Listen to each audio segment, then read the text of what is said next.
warahmatullahi wabarakatuh. Perkenalkan, kami dari kelompok 3 izin membawakan sebuah video bertemakan sejarah bahasa Indonesia. Tujuannya pembuatan video ini adalah untuk memenuhi tugas mata kuliah bahasa Indonesia. Sebelum kami memulai, alangkah baiknya untuk kami memperkenalkan diri terlebih dahulu. Perkenalkan, nama saya Muhammad Audi Raffi. Perkenalkan, nama saya Lois Rameang dengan NIM 241011200267 dari kelas 02 SAKP 016. Perkenalkan, nama saya Petronella Charsen dari kelas 02 SAKP 016. Bahasa Indonesia berakar dari rumpun bahasa Melayu yang dikenal sebagai lingua franca di seluruh kepulauan di Nusantara. Dan jika diteliti lebih lanjut lagi, berakar dari rumpun bahasa Austronesia yang telah ada sekitar 6.000 hingga 8.000 tahun yang lalu. Bahasa Austronesia awal mulanya menyebar karena ada migrasi besar-besaran orang Austronesia dari Pulau Taiwan atau dikenal sebagai Formosa ke seluruh Asia Pasifik hingga sampai Afrika, tepatnya ada di Madagaskar. Bahasa Austronesia ini diperkirakan memiliki jumlah penutur hingga 300 juta dan terdapat lebih dari 1.200 keluarga bahasa termasuk bahasa Indonesia. Menurut sejarawan Leonard Y. Andaya, selama penyebaran tersebut, mulailah terbentuk beberapa ragam varian bahasa turunan rumpun bahasa Austronesia, dan salah satu bentuk purba bahasa Melayu adalah Proto-Melayu atau Polinesia yang mulai berkembang di Kepulauan Filipina pada tahun 2500 sebelum Masehi. Bahasa Melayu tersebut mulai terpecah-pecah seiring banyaknya migrasi penduduk bahasa Melayu ke seluruh pulau di Nusantara. Banyaknya perbedaan budaya serta asimilasi dengan penduduk lokal membuat terbentuknya bermacam-macam ragam atau varian bahasa. Dan pada tahun 1500 hingga 5000 sebelum Masehi, terdapat bahasa Melayu Khmer atau Selat Vietnam, dan beberapa ratus tahun sebelum Masehi, Melayu Khmer lanjut bermigrasi ke Semenanjung Melayu atau Melaka yang disebut sebagai Ujung Medini.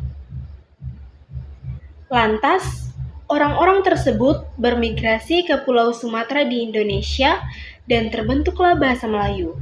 Dan menurut Leonard Y. Andaya, mereka membentuk komunitas di pesisir pantai hingga sungai dan membentuk kebudayaan maritim antar penuturnya. Mereka saling berinteraksi dan antar komunitas ini saling berhubungan karena interaksi sosial kebudayaan maritim yang dilakukan penutur Melayu tua tersebut. Lalu Leonard Y. Andaya menyebutkan bahwa wilayah interaksi antar penutur tersebut disebut Laut Melayu. Istilah ini mengacu pada peristiwa catatan Arab yang dipublikasikan sekitar 1000 Masehi yang berisi tentang Laut Melayu yang mendekati Cina. Dan Laut Melayu yang dimaksudkan itu adalah laut yang panjang sekali yang mencakup wilayah yang menghubungkan India dengan Sri Lanka, yang dengan Teluk Bengal, Semenanjung Malaya, Laut Cina Selatan, Teluk Siam, Selat Malaka, hilir Sungai Mekong dan Vietnam Selatan, dan menghidupi komunitas Melayu di sekitaran Melayu yang tersebut tadi adalah Selat Malaka. Ini menandakan bahwa adanya interaksi antar orang-orang penutur bahasa Melayu dengan kelautan atau perdagangan maritim, sehingga Leonard Y. Andaya memberi pengertian bahwa Laut Melayu ini mengacu pada serangkaian komunitas yang berhubung melalui jaringan ekonomi serta budaya yang terus-menerus atau intens. Bahasa Melayu tersebut mulai dipakai secara luas pada masa kerajaan Sriwijaya pada abad ke-7. Ini dapat dibuktikan melalui penemuan prasasti kedudukan bukti yang telah ada pada tahun 683 Masehi yang tercantum Melayu kuno dengan menggunakan aksara huruf Pallawa yang berasal dari India. Istilahnya ditulis bahasa Melayu, tetapi sistem penulisannya yang menggunakan nakan huruf Pallawa. dan ini merupakan bukti arkeologis tertua penggunaan bahasa Melayu tua di Sumatera. Hubungan erat antara Sriwijaya dengan negeri-negeri di India tersebut melalui kebudayaan, agama, sosial, dan ekonomi, serta bahasa Sanskerta yang berasal dari berbagai kerajaan di India tersebut, membuat memperkaya kosakata bahasa Melayu tua tersebut. Seperti contoh kata asmara berasal dari kata asrama, bahagia dari bahagia, durhaka dari dorhaka, gembira dari gahambira, hartawan atau artafan, istimewa dari astam eva, jelita atau lalita, merdeka dari mahardika, sederhana atau sadharana, vanita atau vanita, wisuda atau vitsuda, dan lain sebagainya. Dan itu semua berasal dari kata serapan bahasa Sanskerta. Ada juga terdapat beberapa serapan bahasa Hindi dan Tamil. Contoh bahasa Hindi yang diserap ke dalam bahasa Melayu seperti ayah atau ayah, candu atau candu, gusar atau gus, padi atau padi, pulau atau pulau, roti atau roti, dan masih banyak lainnya. Serta bahasa Tamil seperti andai atau antai, badai atau fatai, dan lain sebagainya. Setelah itu, pada abad ke-7 Masehi terdapat biksu dari Cina bernama Ai Tiseng yang berkelana menuju India untuk mendapatkan teks Bida yang bertulisan Sanskerta. Selama perjalanan tersebut, ia singgah di beberapa tempat. Selama 6 bulan di Sriwijaya atau Palembang, serta 2 bulan di Melayu Jambi. Selama perjalanan tersebut, ia mendapati bahwa di Sriwijaya terdapat bahasa Kweleon yang berdampingan dengan bahasa Sanskerta. Bahasa Kweleon yang dimaksud adalah bahasa Melayu yang dipergunakan sebagai bahasa lingua franca di seluruh kepulauan Melayu. Bahasa Melayu tersebut sebagai bahasa sosial, bahasa pengantar untuk mempelajari bahasa Sanskerta pada zaman itu. Pembahasan berikutnya akan dilanjutkan oleh teman saya. Lalu selanjutnya pada abad ke-13, pada saat masa Kesultanan Samudra Pasai, bahasa Melayu semakin berkembang dengan masuknya agama Islam serta bahasa Arab yang dibawa oleh pedagang Arab. Bahasa Melayu pada saat itu kian terkenal luas di kawasan Asia Tenggara, namun kekuasaan Sriwijaya kian meredup pada saat itu, sehingga mulailah berkembang berbagai macam kosakata dari bahasa Arab serta Persia. Masuknya bahasa Arab serta Persia karena jalur perdagangan, para pedagang Samudra Pasai mau tidak mau mempelajari bahasa Arab serta Persia karena untuk tujuan berkomunikasi dan berdagang. Karena pedagang Arab pertama kali masuk ke Pulau Sumatera melalui jalur sutra, asimilasi atau proses penyerapan bahasa Arab serta Persia telah berlangsung hingga sekarang. Pada saat itu terdapat prasasti bernama Munyut 7 di Aceh Utara yang menandai pergantian kalender Saka dengan kalender Hijriah. Dan setelah agama, budaya serta bahasa telah mempengaruhi tingkat sosial ekonomi, membuat sistem penulisan berganti dari yang awalnya menggunakan Sanskerta menjadi huruf Jawi, yaitu kosakata Arab yang disesuaikan dengan bahasa Melayu. Contoh bahasa Arab seperti sabar atau sabar, daerah atau daerah. Itu contoh bahasa Persia seperti darurat atau darura. Selama abad ke-15 sampai dengan abad ke-17, bahasa Melayu kian mapan sebagai lingua franca dan dilihat dengan atas volume perdagangan dan banyak perdagangan dari Timur Tengah, India, Cina dan berbicara dengan bahasa Arab atau Persia, Tamil, Hindi, Cina dan lain sebagainya. Bahasa Melayu di sini digunakan sebagai bahasa perantara antara perdagangan yang telah dipakai hingga Thailand, Kamboja, Myanmar serta Filipina, sehingga banyak didapati beberapa kosakata Melayu. Contoh terdapat nama kampung tengah di Myanmar Selatan.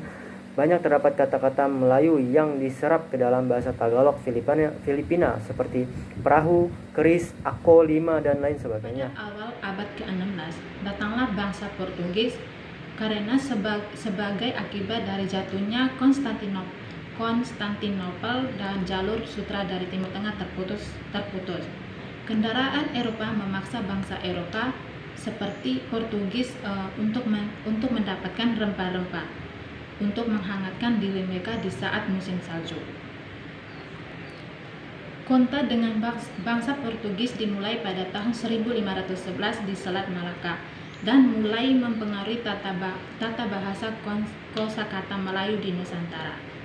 Seperti contoh garpu, garvo, sepatu, sapato, bendera, bandeira, gereja, igreja, bangku, banjo, dan lain sebagainya.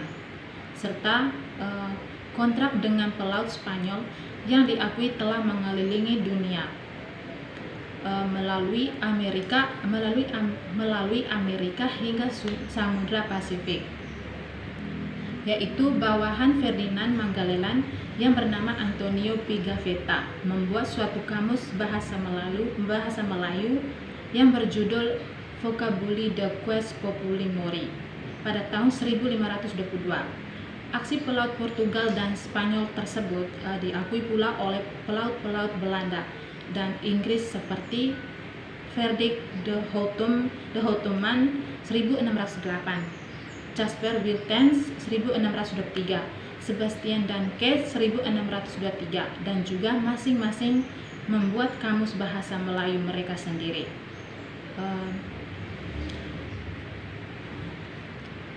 Kedatangan bangsa Spanyol yang dikomandi oleh Sebastian Elcano di Maluku membuat banyak sekali kosakata yang diambil. Sebagai contoh, jendela, janela, kemeja, kamisa, dan lain sebagainya.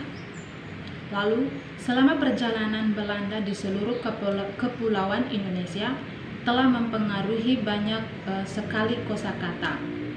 Karena berhubungan dengan administrasi pemerintahan, perdagangan, serta upacara resmi, contohnya bahasa Belanda yang telah diserangi ke dalam bahasa Melayu, seperti gratis, handuk, handuk, bangkrut, kantor, wortel, parkedel, virkendel, dan masih banyak lainnya.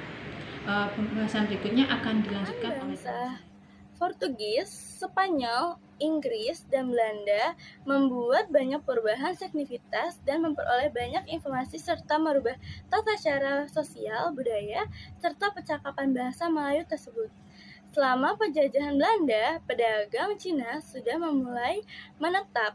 Sebenarnya sudah ada sebelum Belanda menjajah Kalimantan yang bernama Republik Lafang. Mereka kebanyakan berasal dari Cina Selatan berdialek Hokkien. Interaksi antara pedagang Cina yang sudah berdagang maupun menetap di sana membuat beberapa kosakata Melayu makin banyak seperti bakso, bahso, ampau, bahmi, dan masih banyak lagi ialah menciptakan dialek serta variasi di kepulauan Melayu tersebut. Lalu pada pertengahan abad ke-19, Raja Ali Haji dari Kesultanan Riau Lingga dikenal sebagai Bapak Bahasa Indonesia membuat Kamus Eka Bahasa serta Bustan Al-Kitibin yang memuat secara keseluruhan arti kata perkataan dalam bahasa Melayu serta tata cara Melayu secara keseluruhan. Lalu bahasa Melayu teroceh menjadi dua golongan, yaitu Melayu Pasar dan Melayu Tinggi. Untuk Melayu Pasar untuk percakapan sehari-hari, sementara untuk Melayu Tinggi adalah tingkatan lebih kompleks serta lebih halus dan biasanya digunakan oleh kalangan kerajaan. Lalu pada tahun 1824 disahkan Treaty London yang berisi penyerahan Bengkulu dan wilayah pulau di Selat Malaka kepada Belanda, sementara Belanda memberikan hak dagang kepada Inggris. Dengan ini Kesultanan Riau Lingga Belanda serta Kesultanan Johor Inggris memiliki bahasa Melayu secara terpisah-pisah. Bahasa Melayu Riau Lingga nanti akan menambah menjadi tulang punggung bahasa Indonesia. Pada saat penjajahan Belanda, pemerintah Belanda mengetahui bahwa bahasa Melayu Tinggi lebih dipahami oleh penjabat administrasi pribumi ketimbang bahasa Belanda, sehingga dimulailah pendidikan dasar mengenai Melayu Tinggi kepada pribumi. Lalu kemudian pada tahun 896, abad ke-19 akhir, seorang ahli linguis Belanda yang bernama Charles Adrian van Ophuijsen ditugaskan oleh pemerintah Belanda untuk menstandarisasi pembakuan penggunaan Latin dan mengubah aksara Melayu Jawi sepenuhnya menjadi Melayu dengan aksara Latin. Dalam pembuatannya dibantu oleh Nawawi Sultan Makmur dan Muhammad Taib Sultan Ibrahim. Hasil standarisasi yang dilakukan tiga tokoh tersebut menghasilkan sebuah buku yang berjudul Kitab Logat Melayu. Ejaan van Ophuijsen seperti C yaitu dengan dua kata TJ, H dengan J, J yaitu pakai DJ seperti Jakarta, U bentuknya adalah OE, penggabungan dua huruf OE. Lalu, buku tersebut mulai diperkenalkan sebagai bahasa pengantar pedoman pembelajaran bahasa Melayu yang telah disempurnakan menjadi bahasa Latin. Menurut ejaan van Ophuijsen, bahasa Melayu yang telah distandarisasi tersebut lalu dipakai untuk diajarkan ke sekolah-sekolah Bumi Putra atau pribumi. Lalu intervensi atau kebijakan pemerintah semakin memperkuat dan terbentuklah lembaga Commissie voor de Volkslectuur pada tahun 1908 yang kemudian berganti nama menjadi Balai Pustaka pada tahun 1917. Lalu pada tahun 1916, Ki Hajar Dewantara mengusulkan bahasa Melayu yang telah distandarisasi oleh Raja Ali Haji sebagai bahasa persatuan dalam makalahnya yang disampaikan di sebuah acara Den Haag Belanda. Pada tahun 1926, tepatnya 30 April hingga 2 Mei, Muhammad Yamin bersama tokoh-tokoh pemuda di seluruh bumi Nusantara bertemu dan merumuskan Sumpah Pemuda. Tetapi terkait isi bahasa persatuan bahasa Melayu dipertentang oleh Muhammad Tabrani. Ia menentang usulan Muhammad Yamin mengenai usulan bahasa persatuan bahasa Melayu dan mengusulkan untuk menggantinya dengan bahasa Indonesia. Tabrani berargumen bahwa jika tanah air disebut Indonesia, maka bahasa yang digunakan adalah bahasa Indonesia, bukan bahasa Melayu. Jikalau menggunakan bahasa Melayu terkesan mensuperioritaskan satu bahasa dengan banyak ragam bahasa di seluruh kepulauan Nusantara.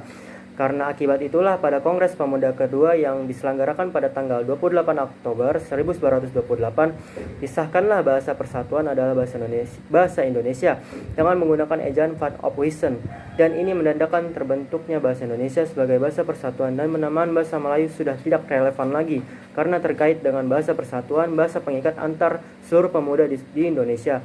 Lalu bahasa Indonesia telah diakui sebagai bahasa nasional pada tanggal 18 Agustus 1945, sehari setelah kemerdekaan negara Republik Indonesia dengan ditandatanganinya Undang-Undang Dasar nomor 15 pasal 36.